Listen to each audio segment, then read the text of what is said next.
പാവം ക്ലീറ്റോ. ഒരു പാത്രത്തിൽ ഉണ്ണുന്ന്, ഒരു വായിൽ ഉറങ്ങുന്ന്, വീട് വേണ്ട, ഭാര്യ വേണ്ട, മക്കള് വേണ്ട. ആഹാ, ഇപ്പം എല്ലാം പോയി. നല്ല രസമുണ്ടായിരുന്നു കാണാൻ. അല്ല, അവർക്കൊക്കെ ബോധമുണ്ട്. എനിക്ക് അന്ന് മുതലേ തോന്നിയിട്ടുണ്ട്. അവർ രക്ഷപ്പെട്ടു. എന്തായാലും ആവശ്യത്തിന് കാശായി, കാറായി, പേരായി, പ്രശസ്തിയായി. എനിക്ക് തോന്നണം നമുക്ക് ഇനി വൈകിട്ടില്ല എന്ന് തോന്നണം കേട്ടോ. കാരണം എന്താണെന്ന് വെച്ചിട്ടുണ്ടെങ്കിൽ കാശിന് ഇവിടെ നല്ല അത്യാവശ്യമുണ്ട്. ഒരു ഗതിയും പരഗതിയും ഇല്ലാത്തൊരു പാർട്ടിയിൽ നടക്കുന്നതിനേക്കാളും എന്തുകൊണ്ടും നല്ലതാട്ടാ ഞാൻ നോക്കിയിട്ട്. ഇതിനിപ്പോ നിർത്തണേ? ഞാനുള്ള കാര്യല്ലേ പറഞ്ഞു. അതെ, ക്ലീറ്റോ പാർട്ടിയെ സ്നേഹിച്ചാൽ വളർത്തിയതൊക്കെ കാശിന് വേണ്ടിയൊന്നുമല്ല. അങ്ങനെയാണെങ്കിൽ എനിക്ക് എന്നേ വലിയ ആളാവായിരുന്നു. അതിന് വലിയ ആളാവാൻ നിങ്ങളുടെ പാർട്ടിനെ കൊണ്ട് എന്ത് സാധിക്കും? ഇന്ന് വരെ നാടിന് ഉപകാരം ഉണ്ടായിട്ടുണ്ടോ? വീടിന് ഉപകാരം ഉണ്ടായിട്ടുണ്ടോ? ഒന്നുമില്ല.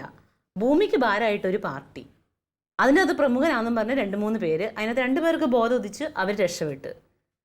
ഇനിയിപ്പോൾ സംഭവിക്കാൻ പോകണം എന്താണെന്ന് വെച്ചാൽ അവരിങ്ങനെ വളർന്ന് വളർന്ന് വളർന്ന് വളർന്ന് യഥാർത്ഥത്തിൽ പ്രമുഖന്മാരാവും. അപ്പോഴീ പഞ്ചായത്തിൽ കൂടി തേരാപ്പാര എൻ്റെ ക്ലീറ്റോ നടക്കേണ്ടി വരുന്നത് കാണുമല്ലോ എന്ന് ഓർക്കുമ്പോഴാണ് എനിക്ക് വിഷമം. ഉത്തരം മുട്ടുമ്പോ കൊഞ്ഞനം കുത്തിയിട്ട് ഒരു കാര്യമില്ല കേട്ടോ. ഇങ്ങനത്തെ ഒരു പാർട്ടി ആർക്കും ആവശ്യമില്ല എന്നുള്ളത് പരമസത്യമാണ്.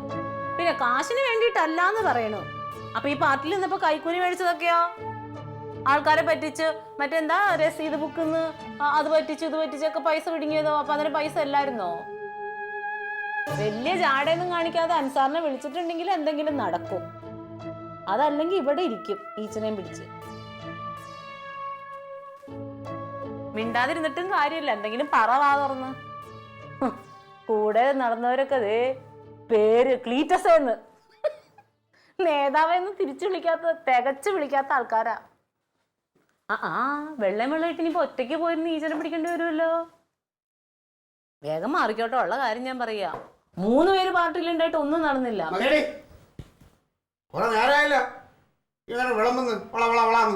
ഞാൻ കാര്യല്ലേ പറഞ്ഞത്. കൊണ്ടുപോയി നീ ആ പാർട്ടി ചേര്. നിന്റെ തൊഴിലുറപ്പിൽ അവളുമാരുണ്ടല്ലോ, അവളുമാരുടെ കൂട്ടിക്കോ. പാർട്ടി വളരട്ടെ. കളിക്കുന്നു.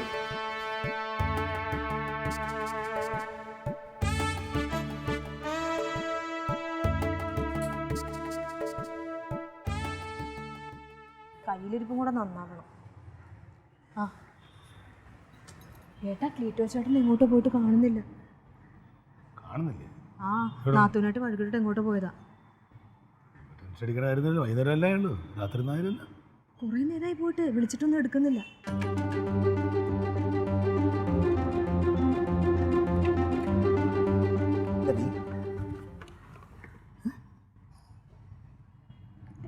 കാണാനില്ല.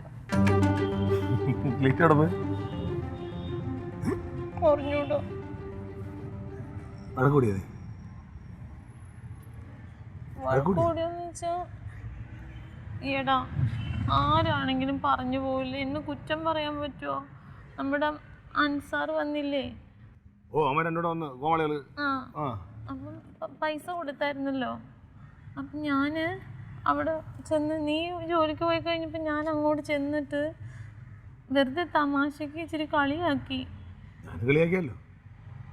നീ കളിയാക്കൊണ്ട് കുഴപ്പമില്ല. പക്ഷെ ഞാൻ കളിയാക്കിയപ്പോൾ അത് വിഷമായി എന്ന് തോന്നുന്നു. എന്നോട് പറഞ്ഞു നീയും കൂടി ഇങ്ങനെ തുടങ്ങിക്കോ, എന്നെ ആരും മനസ്സിലാക്കണില്ല എന്നൊക്കെ പറഞ്ഞ് പൈസ ദേഷ്യത്തിന് എൻ്റെ കയ്യിൽ വെച്ച് എന്നിട്ട് പോയി കളഞ്ഞു.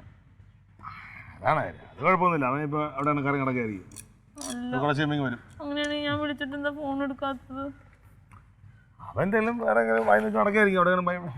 എനിക്കതല്ലടാ, എനിക്കൊരു പേടി. ഇതിൽ കടം കൈയും ചെയ്യുമെന്നുള്ളതാ. പാർട്ടിയിൽ ഒറ്റപ്പെട്ടു പോയില്ലേ, അത് സഹിക്കാൻ പറ്റില്ല ക്ലീറ്റോന്.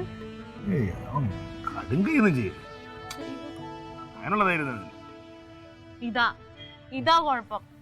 നീയൊക്കെ ഇങ്ങനെ ക്ലീറ്റോന് ഒരു വിലയും കൊടുക്കൂല. അതുകൊണ്ടാ ക്ലീറ്റോ ഇങ്ങനെയൊക്കെ കാണിച്ചു കൂട്ടുന്നത്. അതെ, നീ ആവശ്യമില്ലാതെ കളിയാക്കിയില്ലേ ക്ലീറ്റോനെ ആദ്യം? അതല്ല, ഞാൻ കളിയാക്കിയ ക്ലീറ്റോ ക്ഷമിക്കും. നീ പറഞ്ഞത് വിഷമായിട്ടാ ക്ലീറ്റോ പോയി കളഞ്ഞത്. ഒന്ന് ചെന്ന് നോക്കടാ.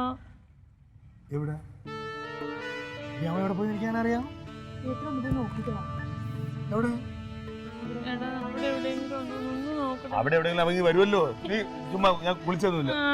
ഇപ്പൊ കുളിക്കണ എന്ത് കാര്യത്തിനാ? പോയി നോക്കണേ. ഇനിയിപ്പോ കുളിക്കണ എന്തിനാ?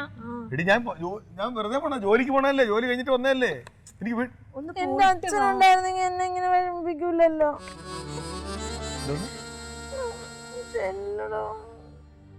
എന്തെങ്കിലും പറഞ്ഞ ചായ അല്ലേ പോയിട്ടില്ല. എല്ലാരും കൂടെ ഒരുമിച്ച് നിന്നോളൂ.